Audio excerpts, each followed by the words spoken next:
Adolf ஹிட்லரோட இதுக்கும் ரொம்ப ஒன்றும் பெரிய டிஃப்ரென்ஸ் இருக்கிறதா எனக்கு தெரியல. என்னென்னா சவுத் இண்டியன்ஸ் எல்லாருமே அவங்களோட காம்ப்ளெக்ஷன், அவங்களோட கலரை அவர் சொல்கிறாரு. அது ஆஃப்ரிக்கன்ஸோட இது மாதிரி இருக்குது. இவங்க நார்த் இண்டியன்ஸோட இதெல்லாம் யூரோப்பியன்ஸ் மாதிரி இருக்குது. அவங்க கலர் காம்ப்ளெக்ஷன் தான் கரெக்டானது. கலர் நம்மெல்லாம் கலருங்கிறத விட காம்ப்ளெக்ஷன் எப்படி இருந்தால் என்ன, எவ்வளோ பெரிய முட்டாள் பாருங்க அவன்.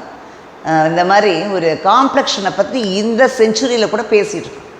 காம்ப்ளெக்ஷனை விட ஸ்கின் நல்ல ஸ்கின்னாக இருக்கா, அது ஹெல்தி ஸ்கின்னாக இருக்காங்கிறது தான். Healthy mind and healthy skin, healthy பாடி இதான் ரிஃப்ளெக்ட் பண்ணுது. அப்போ அந்த பர்சனோட மைண்ட் ஹெல்தியாக இல்லைன்னு அர்த்தம். ஏன்னா ஹெல்தியாக இருந்தால் இந்த காம்ப்ளெக்ஷன் பற்றி, ரேசிசம் பற்றி இந்த 21st செஞ்சுரியில் பேசலாமா? ஏன் நார்த் இண்டியன்ஸும் எவ்வளவோ பேர்